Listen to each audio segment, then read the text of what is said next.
Եվ հիմա գանք մյուս հարցերին, գիտեք, որ անցած շաբաթ հայտնի դարձավ, որ Ռուսաստանը նաև սահմանափակել է Հայաստանից կաթնամթերքի արտահանումը։ Ես կխնդրեմ այս տնտեսական խնդիրներին անդրադառնալ, պարոն Նահապետյան, խնդրեմ։ Ես սկզբունքորեն տաղավարից եմ հայտարարել, որ իմ գնահատմամբ Ռուսաստանի իշխանությունների որդեգրած քաղաքականությունը Հայաստանի գյուղմթերքի արտադրության հետ կապված սխալ որոշում էր, որտեվ եթե դա միջոց է, նպատակ է իշխանությունների վրա ազդելու, կարծում եմ սա ավելի շուտ ազդեցություն է տնտեսվարող սուբյեկտներին, գյուղացիներին, վերամշակող գործարանների ղեկավարներին։ Իշխանությունները ոնց եղել են, այդպես մնում են, ավտորիտար ռեժիմով նման քայլերով իշխանությունները հրաժարական չեն տալիս։ Եվ հետաբար այդտեղ տուժելու է հայ տնտեսվարող սուբյեկտի պատասխանատուն, լինի դա գյուղացի, լինի ֆերմեր, լինի վերամշակող ձեռնարկությունների տնօրեններ եւ այլն։ Ես կարծում եմ, որ այդ կաթնամթերքի հետ կապված կրկին իշխանություններին, ինչպես ասում են, Նիժե Կալյանը, տուժել են մեր գյուղացիները, անասնապահությամբ զբաղվող մեր երկրի քաղաքացիները եւ որի հետևանքով ընդամենը իշխանությունները կարող են, ասենք, հակառուսական դաշտում որոշակի դիվիդենդներ ապահովել։ Եթե ռուսական կողմի որոշ վերլուծաբաններ, մասնագետներ գնահատում են, որ այդ քայլերի արդյունքում այնուամենայնիվ իշխանությունների վրա կունենան լուրջ լծակ, ազդեցության լծակ, որպեսզի վերջիններս ինչ որ քայլեր անի, ես կարծում եմ այդ հաշվողները կամ մասնագետները ռուսական լրջագույնը սխալվել են։ Իշխանությունների համար դա խիստ երկրորդական է, թե ինչպես կլինի դա։ Բայց Փաշինյանը ամեն անկյունում համոզում է, որ փորձելու ենք ամեն ինչ անում եմ, ԵԱՏՄ շուկան մեզ համար շատ կարևոր է, դրան զուգահեռ խաբում են ժողովրդին, թե օրինակ ծիրան են արտահանում Եվրոպա, պարզվում է Իսպանիային միայն արտահանել, են էլ փչացած ծիրան, էլ ավելի հետո պարզվում է, օրինակ վերջերս մեր տաղավարից պարոն Շահինյանը ասում է, որ վերջին օրին հենց գտնվել է Եվրոպայում, Իսպանիայում եւ այնտեղ հայկական ծիրան անգամ չի արտահանվել, այսինքն անգամ այս դաշտում են խաբում։ Դե Փաշինյանը պետք է կերակրի ժողովրդին, հիմա ժողովուրդը ասում է քո վարած քաղաքականության հետևանքով մեր գյուղմթերքը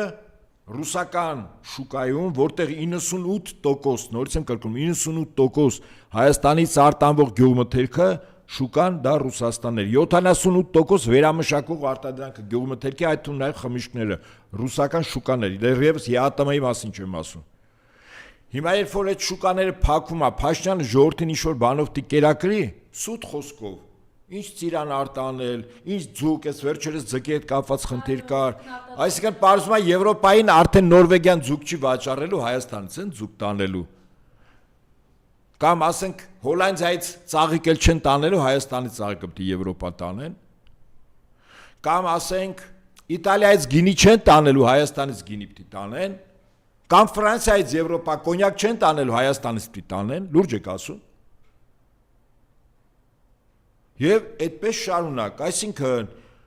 այսօր Հայաստանի գյուղատնտեսության Այն որ մի հարված հասցրեց Փաշինյանը 2018-ին գյուղնախարարությունը որ փակեց, լինելով հիմնական արտադրանքը գյուղմթերք, դու փակում ես գյուղմթերքի արտադրության հավաքելու եւ սպառելու կազմակերպող մասնագիտական կառույցը, որի անունը գյուղատնտեսության նախարարություն, փակում ես հատուկ։ Ես կարծում եմ դա կանխամտածված էր եւ հիմա ինչ որ ստացվում է, այստեղ ինչպես ասում են բաննա Թուրքիան է շահելու մեր Հայաստանի գյուղատնտեսության վերջը դա Թուրքիայի համար երկնքից մանանա է ընկած ինչու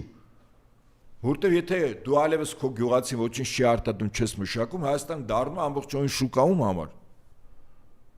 Թուրքիայի ու վերջ Թուրքիան իր էժան գյուղմթերքով արտադրանքով լցվելու է Հայաստան Բացի այդ այսօր ուղերձ է հղել Գագիկ Ծառուկյանը Կալանավայրից եւ շեշտադրումն էլ հա կուզեմ մեջբերել եւ ձեր մեկնաբանությունը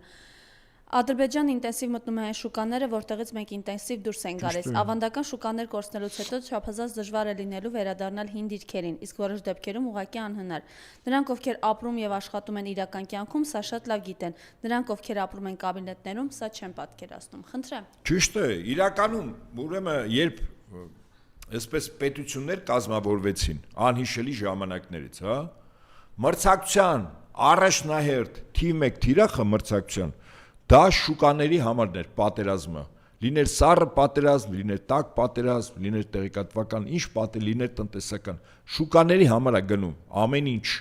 բոլոր բախումները, հակամարտությունները շուկաների։ Այսինքն, եթե մի երկիր արտադրում է եւ հնարություն իր արտադրանքը սպառել, այդ երկրի քաղաքացին շահ ունենում, այդ երկրի բյուջեն մտնում է հարկ եւ այդ երկիրը դառնում է իր արտադրանքը սպառելով այլ երկրում, սպառվող երկրի համար ասող երկիր է դառնում։ Օրինակ հիմա Ռուսաստանում եւ Ուկրաինայում այս դեպքերի հետ կապված բարետանյութի աշխարհում, բարետանյութի լրջագույն ճգնաժամ կա, այդ թվում նաեւ Միացյալ Նահանգներում, ֆոսֆորի օրինակ։ Չկա։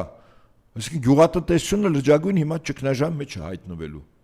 որովհետեւ հայտնի բարետանյութի էլեմենտներից մեկը հիմնական արտանող երկրներ Չինաստանն էլ չի արտահանում։ Մեկ Ուկրաինան էր, մյուսը Ռուսաստանը եւ այդպես շարունակ։ Այսինքն շուկաների համար է գնում բոլոր մրցակցությունը։ Իհարկե Գագիկ Ծառուկյանը ճիշտ է ասում։ Առաջին հերթին Թուրքիան է դառնալու մեզ համար որպես հիմնական արտադրանք սպառող երկիր։ Երկրորդը Ադրբեջանն է դառնալու։ Իհարկե։ Բա պետությունները ո՞նց են նվաճում։ Օրինակ Կռվի դաշտում ո՞նց է երևում, որ ով է հաղթում, մինչև ամիջական շփում չլինի, կոնտակտ չլինի, մինչև մի ուժը մյուսի տարածքը չվերցնի, այդ ձևով է չէ երևում։ Հետ նույն տրամաբանություն տնտեսության մեջ է։ Մինչև տնտեսությունները ամիջական կոնտակտի մեջ չլինեն, շահերի բախում չլինի, շուկաների մրցակցություն չլինի, չի երևա, հնարավորություն չի ստեղծվի, թե ով է հաղթելու։ Այսինքն երկու պետություն, քանի դեռ տնտեսությունները մրցակցություն չունեն, իրենք պատերազմի մեջ չեն։ Այ հիմա Թուրքիան եւ Ադրբեջանը օրվա իշխանությունների ձեռամբ մտնում են մեր տնտեսության մեջ, այսինքն մեր տնտեսության հետ մրցակցություն, մեր տնտեսության հետ պատերազմ։ Եվ Հայաստանի վերջը ինձ համար պարզ է, եւ ոչ միայն ինձ համար։ Հայաստանը դառնալու է նոր Աջարիա Թուրքիայի համար։ Պետության տարածքները պետք չի նվաճել միայն սա բանով, տակ պատերազմում զենքով։ Պետության տարածքները նվաճվում են նաև տնտեսապես, օրինակ Վրաստանի տարածք Աջարիան Թուրքիայի ամբողջությամբ ազդեցության տարածքը։ Բոլոր առումներով, սկսած հատուկ ծառայություններից, հոգևորականներից, մզկիթներից, առևտրի կետերից, կոմունիկացիայից, նավահանգստային, ուրեմն կառույցներից, բիզնեսից, туриզմից, ամբողջովին Թուրքիա է։ Շատ տարածքներ կան, որ անգամ վրացիներ իրանք չունեն մտնելու։ Ուղղակի Թուրքիայի համար բարենպաստ է, որտեղ Աջարիայի բնակչության վրացի բնակիչները հիմնականում մահմեդական են։ Ժամանակին քրիստոնյա վրացիները մահմեդականություն ունեն, Աջարիայում այդպես է։ Բայց դա կապ չունի հիմա, եթե Վրաստանի օրինակ ես բերում ինչի համար, որ եթե Ադրբեջանն ու Թուրքիան մտնում են արդեն մեր տնտեսության հետ կոնտակտի մեջ, օրինակ իրանց համար գլխացավանքը մեր ատոմականը, առավոտից չէ Ադրբեջանը Թուրքիան ասում ատոմականը փակեք։ Որտեւ ատոմականը քո երկրի էներգիայի արտադրության 35% է տալիս, ինքնիշխանությունն է։ Գազը թանկացրեցին 35-40% տալիս է Երևանի ջեկը, գազի վրա է նստած։ Այսինքն կարելի ասել 80% հոսանքը միանգամից, եթե ատոմականը փակվում է, գազն էլ թանկ է լինում։ Վերջ 80% հոսանք չկա։ Որ պատկերացնում ենք մենք, որ վաղ միջնադար ենք մտնելու։ Հետո թուրքական բաներն են գալու, ինչպես ասում են, վառարաններն են գալու, գազի բալոններն են գալու, վրան ջերմ համբույրներ հայ ժողովրդին։ Հետո ադրբեջանական գազն է գալու, սկզբից մի քիչ էժան, հետո երբ որ սովորեցնեն իրենց ասեղի վրա, հետո բավականաչափ թանկ։ Որոշ դեգեներատներ էլ ասում են Ամերիկայից հեղուկ գազ բերենք Հայաստան։ Պարոն Ապետյան, բայց նույնիսկ ադրբեջանցիները էներգակիններ ստվեցին, չէ, որ պայն կուզեն կանջատեն, որ ասում են ֆիտիլը կանջատեն եւ ամբողջ ժողովրդին կմատեն սառնամանիք։ Որոշ խելոքներ, որ ասում են ադրբեջանական գազ բերեն, ես նորից եմ ասում, եթե պետք լինի, ես ձեզ կարող եմ տալ մասնագետի, էներգետիկի, որը լավագույն մասնագետներից մեկն է, ուղղակի Հայաստանի Հանրապետությունում չի, իր հետ կարող է կապի դուրս գալ, հարցեր տալ, ինչ ասել է ադրբեջանական գազը Հայաստան ո՞նց է մտնելու։ Ասում են Ռուսաստանից Վրաստանով Հայաստան մտնող գազամուղին են, չէ՞ կպնելու։ Իսկ ով ասում որ ռուսական կողմը թույլ կտա։ Դա ռուսական գազամուղ է, ռուսնա որոշում, այդ գազամուղի մեջ ադրբեջանական գազ կմտնի, թե չի մտնի։ Նույնը ասենք Իրանից եկող գազի մասն են խոսում, հաստատ մինչև երաս, մի փոքր վերև, ավել չէ, բա մնացած Հայաստանը։ տրամագիծը փոքր է չափը, ես նորից եմ կրկնում, եթե տաղավարը գտնի կարևոր թեմա, ես կարող եմ կոորդինատները տալ, անց լավագույն մասնագետներից մեկը, դետալ կպատմի ինչ ասել այդ բլեֆը, ադրբեջանական գազ կամ այլ երկրի գազ, որը փոխարինող է ռուսականին։ Սա է։ Այս ամենին զուգահեռ պարոն Հապետյան, մենք տեսնում ենք պարգևավճարներ են դուրս գրում։ 5 միլիարդի պարգևավճար, այսպես ասենք, շարունակում է զվարճանքը ժանտախտի օրերին, երբ հայ տնտեսվարողները կանգնած են այս լրջագույն խնդիրների առաջ, ինչի համար են իրենք իրենց պարգևատրում, խնդրեմ։ Եկեք էսպես նայենք։ Ձեր չեն առնում է, ախր դուք ամեն ինչ չափում եք ձեր արշինով։ Հիմա ես միշտ խոսքի կարևորությունն այն է, որ դու կարողանաս նաև որոշակի պատմական զուգահեռներ տանել, որտեղ մեզ համար պարզն է, օրինակ եմ բերում